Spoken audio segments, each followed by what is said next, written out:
If you want to take time off, February is probably the best time to take Yeah. off because of the low rates and everything. And I think it's a good time for truckers to plan. Welcome to This Week in Trucking, the podcast that tells you what you need to know about the trucking market for the week in 30 minutes or less. My name is Caroline. I'm here with Gurvir. Gurvir, how's it going? Week's been going pretty good. Let's see what we have going on in trucking this week. Yep. Well, usually we record on Fridays. Today we're going to be recording on Wednesday, February 28th. So keep in mind that all of our numbers are based on that date, even if we're publishing a little bit later. So we are going to talk about, as always, diesel prices, freight market trends, and the top stories that trucking business owners need to know. So let's get started with diesel prices. The national average today is $4.07. We are about 3 cents below where we were last week, which is a big relief. It doesn't sound like a lot. 3 cents to someone who's not in trucking doesn't sound like a lot, but at the end of the day, this is one of the biggest expenses that a trucking business has, and 3 cents can actually make a pretty good dent. You're making 3 cents more profit with every fill up, right? No, exactly. Yeah. 3 cents more without doing much, right? So, Yeah. yeah, I think we saw diesel prices go up about 21 cents, about 20 to 21 cents in the last few weeks. And that was a big increase. Again, that hurts the carriers, but at least we're seeing fuel prices come down a little bit. I think they're down about 3 cents. I think they probably can, come down a little bit more. But let's see what happens. There is a supply tightening in the global markets of oil, but let's see what continues to happen. But this is a good thing for carriers to see a few cents off of diesel price. Yeah, so we are still up higher than where we were last month at 391.5, but a year ago we were at 449 a Yep. gallon. So we are still far below where we were last year. Last year was really a nightmare for diesel prices. So we're still looking good if this continues to trend downward. That's what we're hoping for, or at least stay steady and not move back up. The 5 states with the lowest average diesel price today are Oklahoma, Missouri, Kansas, Mississippi, and Nebraska. Not a huge shock here. Oklahoma, Mississippi, these are very close to the Gulf region, are usually cheaper states.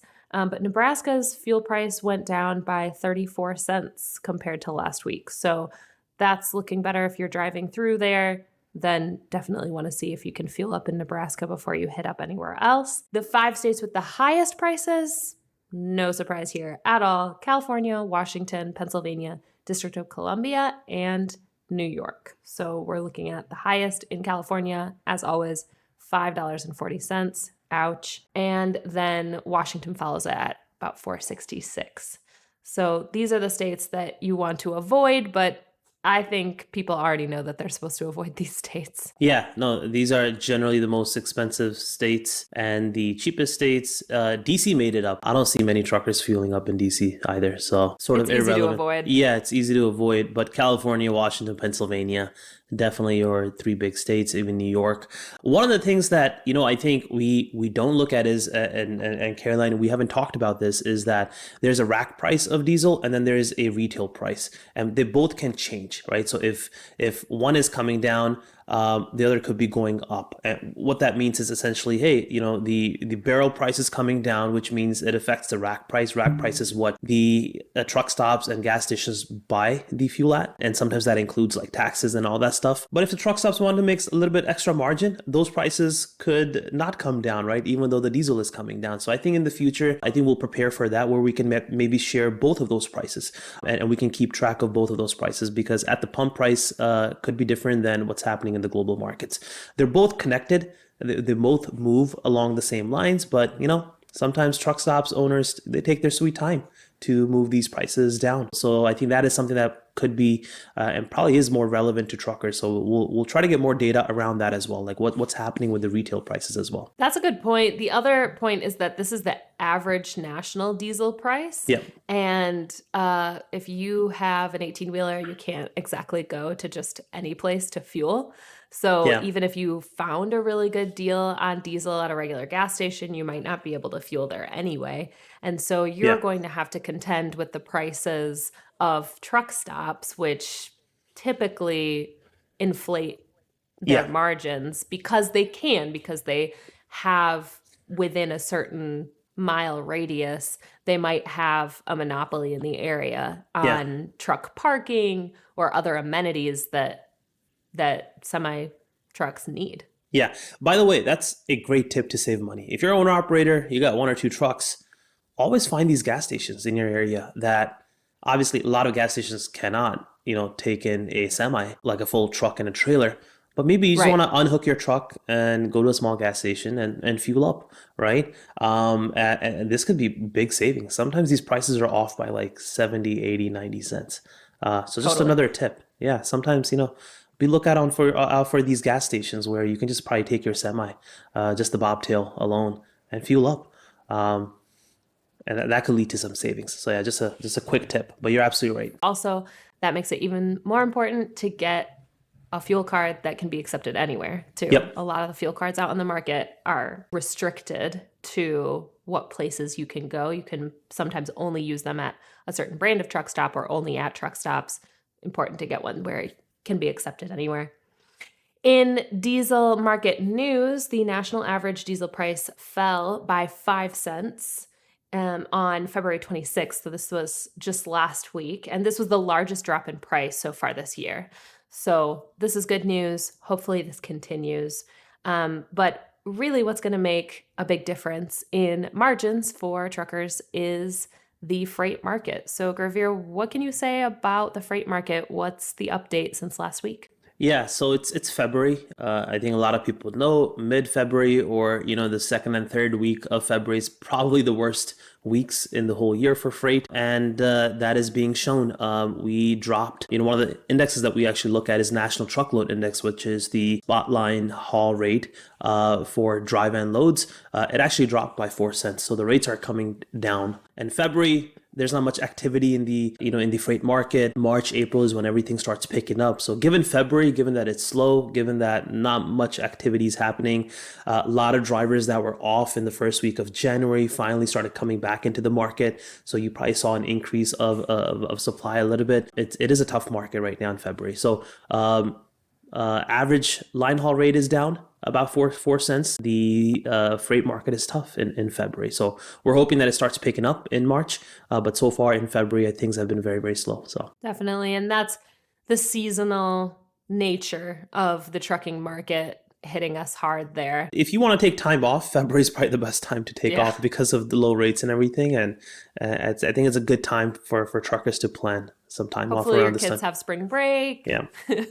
Yeah. Hopefully you did well enough that you can go and do something fun Yeah. or even just chill at home and avoid losing money on loads. All right. So every week we each bring what we think is the top story in trucking for this week, the one that is the most relevant to owner operators and small fleet managers. I brought an article that I thought was really thoughtful and insightful from Overdrive about broker margins, rate data, and broker transparency. We hear about this in the market all the time, particularly from people who are working on the spot market who want to know how much is this load really going for and what percentage of that am I getting from the broker. The FMCSA did step in one case to get documents to an owner operator that showed that a particular broker, and you can read the article for more information, but a large broker was charging a 44% margin on a load, which is much higher than what is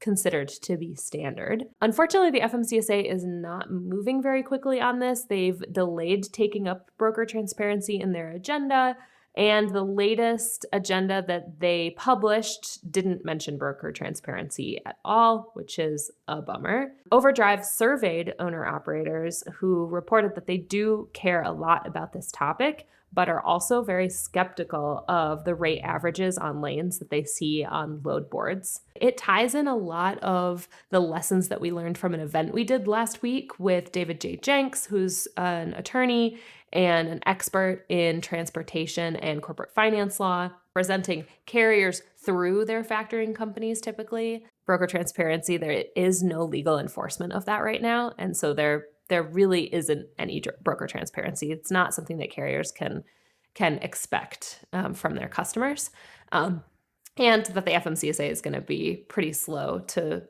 act on this. And we also talked all about what you can do if a broker doesn't pay you for a load. So I highly recommend that people go and check out the recording of that on our channel at Bobtail, because I think it had lots of really good insights for carriers.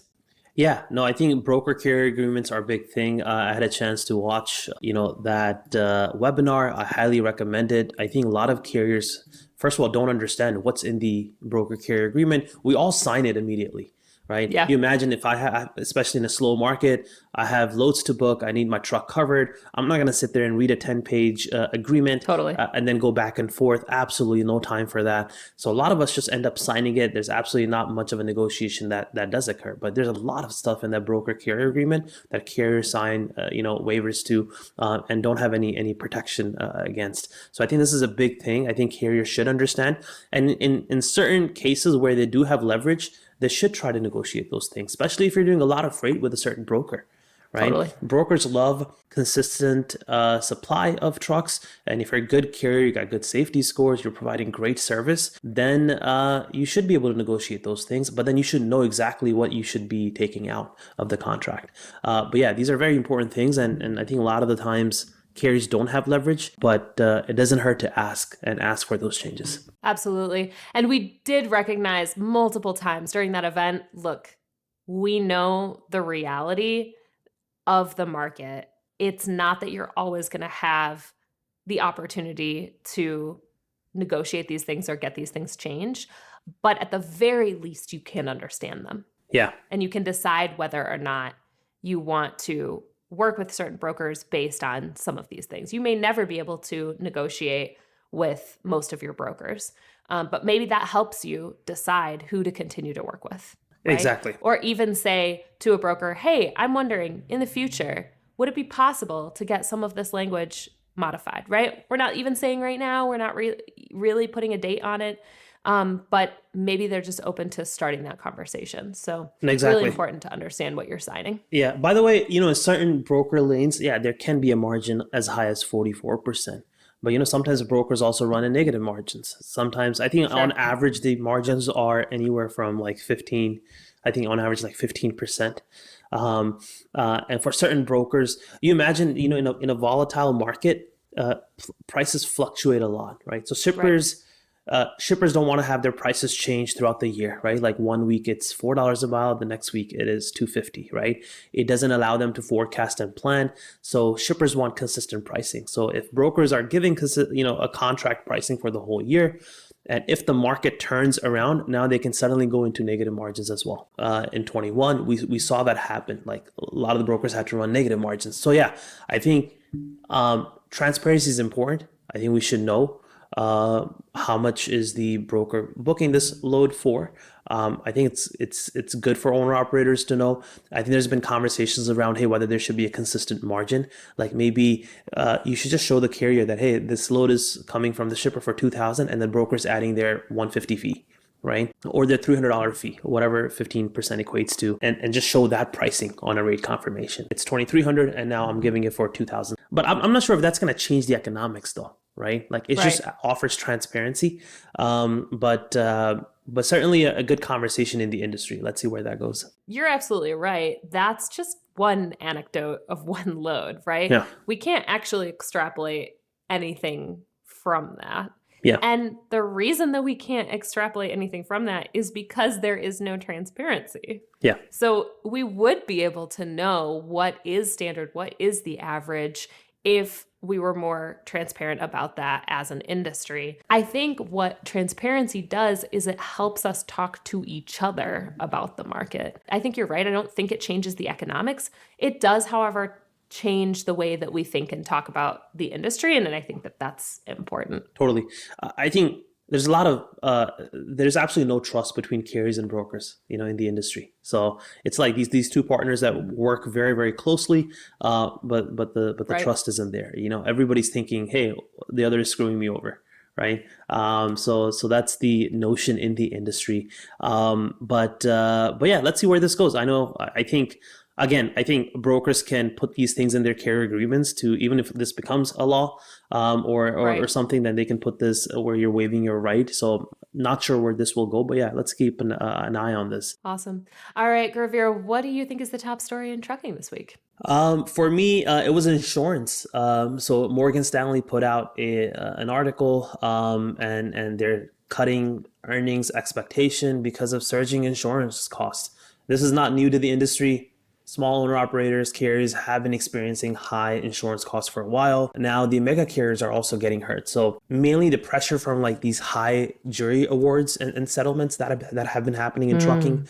JB Hunt is saying their premiums will probably rise like 50 to 60%. That's a big increase. Landstar saying their liability coverage renewal, which is happening this year, it's more than $30 million, which used to be only 8 million in 2019. Wow. So you can see from 2019, they went from 8 million to more than 30 million in 2024. This is sort of hurting everyone in the industry, and this will affect margins. And I'm not sure how this sort of plays into the shipper pricing and the overall rates of loads.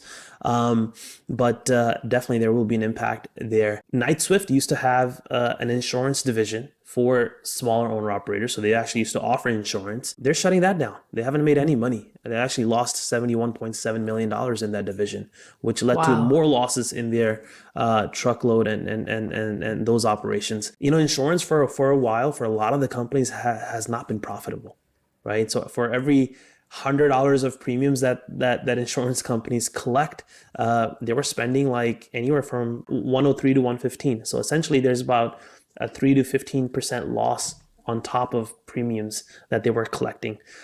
Hence, the premiums are going higher and higher. So this is a sort of a crisis in the industry, I would say. Insurance costs are going up, and mainly because of high jury awards. I thought the roads were getting safer. But it seems like they are in some ways, but the insurance claims are also getting larger, right? So maybe there's fewer accidents, but the claim amounts are getting larger that are leading to this. And overall, yeah, trucking insurance hasn't been very, very profitable. If you look at the insurance company that write insurance in this industry. Obviously, I think we talked about this on a previous podcast. Having safer vehicles, auto braking, all these things help. Right? If the crash rates are going down around the country, this will help the insurance pricing. So I think one of the key areas and innovation areas where we will see probably a lot of innovation is like equipment safety, driver safety, auto braking, all these things, right? I think Yeah. they prevent a lot of accidents, and that's a good thing for the industry. For sure. What are some things that you think that small fleet managers or owner operators need to keep in mind if they're trying to reduce the cost of insurance year over year? What are the things that they need to have in mind every day? Yeah, number one thing is just like risk mitigation programs for yourself, right? So if you're a single carrier, making sure you are doing your pre-trip inspection, when your brakes need to be changed, tires, you want to make sure that the equipment is in a very good and safe condition. I think that's the number one thing. If you're just a single owner operator, Right. buy dash cams. If you're in the market, maybe buy a newer truck and pay a little bit extra for auto braking and collision braking. So I think anything around safety, I would say don't take it lightly. Take it very, very seriously. Even though you are an experienced driver, right? You're being very, very safe. You just never know on highways, right? There's a lot of other cars around you. Anything can happen. I would say try to invest a little bit more in safety and all these features, whether backup camera, sensors, all these small things can affect your insurance premium. If you are a safe carrier and you have no claims, you will not see your insurance pricing go up that much because the insurance companies want you. So you have to Right. become valuable in that sense. So if the insurance company is looking at your renewal and they're like, look, this person has been operating safely for the past 5 years, they want that business, right? Because now they can predict that this person is really good at running their operations. They're always driving in a safe way and a safe manner.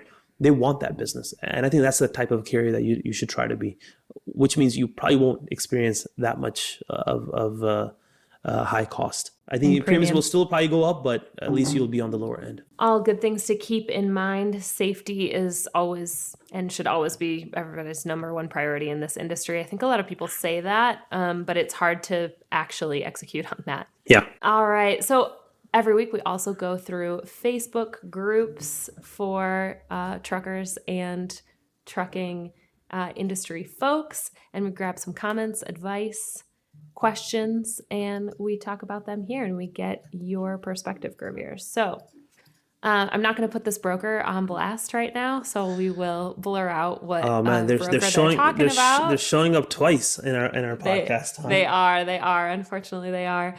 But this person says that they are beyond Someone's gonna know. Yeah, let's hear the story. I'm sure someone's gonna know who this broker is. You'll probably be able to guess just by the length of the name. But beyond disappointed with this broker, I booked a 7,000-pound load for my box truck, and the shipper put 14,500 pounds of product in the truck. This put the truck 500 pounds over the DOT weight limit, and when my driver got stopped 600 miles into the load at a weigh station, they were not allowed to leave due to being 500 pounds over the legal weight limit. I was not able to get him a permit since it was smaller items and not one large item. The broker had to send another truck to offload some of the weight, and my driver still drove an additional 400 miles and completed the delivery on time. Kudos to that driver who got that in on time. The broker then robbed my driver by taking over half of the rate off of the load, stating that my driver was at fault for not getting weighed immediately after pickup. The shipper loaded the truck. The rate confirmation and BOL said it was 7,520 pounds, and the DOT scale ticket weight said it was 14,500 pounds. The broker should have done the right thing, which was to go after the shipper to cover the expenses of the second truck and apologize to the driver for booking this load that put him and his business in danger. So what do we think about this situation? Gurvir, have you ever experienced something similar? I actually have, yeah. What would you say? Yeah, I've experienced this exact situation. The load weight was nowhere near what was on the rate confirmation or the bill of lading. In this case, again, same thing happened with us. We were sort of held accountable. Hey, you should have scaled the truck. And that's what brokers say, right? They're like, hey, look, well, you're supposed to scale after every time you get loaded, right? So you know what the weight is. I agree with the carrier. It is broker's fault. Like, how could you be off by almost 100% on the weight, right? Right. That is ridiculous. First of all, you're booking a box truck. It probably can't take that much weight. The broker should have been aware of this as well, right? I personally think the broker's at fault, especially if you're putting 20 pounds on the bill of lading and the rate confirmation. Somewhere something went wrong. Maybe the shipper tried to pull the fast one, right? Of just putting double the product. But I think in this case, the shipper and the broker is responsible. Now, what happens in the real world is very different, right? Yeah. Has leverage. They're not going to go back to their customer and upset their customer, right? They want to keep that business. So they're not going to go back to them. The easiest thing for them to do is just take it out of your load. And Right. that's what they do. They abuse that, and I think they sort of take advantage of their leverage and just take funds out of your loads. And they will never tell you that at the time, right? At the time, it's all about we'll figure this out, right? We'll figure this out. Let's just get the load delivered, and we'll figure this out. And then once you figure this out, they're taking almost half of the deduction on that load. So I would say, to carriers, you're always going to be held responsible in this case. So if you feel like the load is overweight, it definitely causes inconvenience. But definitely weigh the trucks and weigh the load, especially if you get the feeling that, hey, look, this seems really, really heavy. And a lot of the times drivers can feel that, and have the broker pay you extra if you go to the weigh station and now suddenly the weight is high. So yeah, I think carriers are always held responsible in these cases. Yeah, absolutely. Is it a good practice to try and find a weigh station directly after you pick up every load? Is that even a reasonable thing that's to what they ask want. a driver to do? Some of the weigh stations are 100 miles away, 50 miles away, or there's like a 100-mile detour. It's not worth it, right? Right. You should be trusting the bill of lading. I mean, the shipper should know how much product, what's the weight of the product. Like they're the most equipped with this information. So not sure what happened here. I mean, there's some things you can do, but then you have to be okay with the consequence, like never working with TQL again and shutting yourself from that business. Like you can file, you can talk to the shipper directly. Hey, what happened here, right? Was this a fault of TQL? But in a lot of cases, brokers don't want you contacting the shipper either. Right. So this kind of situation sucks. Also, it happens very rarely, right? It's not an everyday thing, but it does suck when it does happen. All right, next one here is one from someone who is considering buying a trailer. So let's see what he has to say. I just checked out this 1992 Great Dane dry van, 53 foot, that I would say looks pretty darn good for the year. New brakes all around and new air suspension. What would you all buy it for? And also, this is going to be my first trailer coming from Power Only. Would I be able to book loads with an old trailer? Great question. I would say look at the market rates of what this trailer would go for. I would assume like $3,000 to $5,000 for this trailer. I think this is a great step up from like going from Power Only to a trailer that's very reasonable in price, that allows you to take more loads, that allows you to have operational costs down. I'm always up for having your OpEx being as low as possible. So I love that, right? Sometimes you can make the old equipment work. Sure, there will be some loads that you can't take. But given that it's a dry van, I think a lot of the reefer loads have age requirements. Like you can't haul more than, if the reefer is older than 10 years, you can't haul like ice cream and certain produce shipments and etc. But dry van, I think you should be okay. I think it's there are loads that you probably won't be able to take, but I think you should be fine. But I like that you're keeping your OpEx down. You're not buying a $25,000-$30,000 new trailer, and then you have a monthly payment of $500. I think you can be sort of creative and keeping your OpEx down. So yeah, I think price, just if I think on top of my mind, would be anywhere from like $3,000 to $5,000 for something like this. It's so funny. You're spot on. I just saw one on a website here for $4,000. Okay, yeah. For a 92 Great Dane trailer. Be competitive though. I think it's a tough market. Right. Try to get down as much as possible. But yeah, I think that's probably you're in a range. good position to invest in new equipment or new to you equipment now, right? Yeah. Because the market is down. Not a lot of people are investing in new equipment right now. So if you should be able to get a decent price for what you're getting. Yeah, my advice would be check the floor. Make sure there's no cracks, right? Like there's, the actual trailer is stable, right? That's the most important thing. So yeah. Older trailers do get damaged, so I want to make sure it's a good trailer. Definitely. All right. With that, we are going to close out this week's show. Thank you so much for joining us for This Week in Trucking. Let us know what comments you have and what questions you have so that we can feature them in a future episode. And we'll see you next week. Awesome. Thank you, everyone. Drive safe.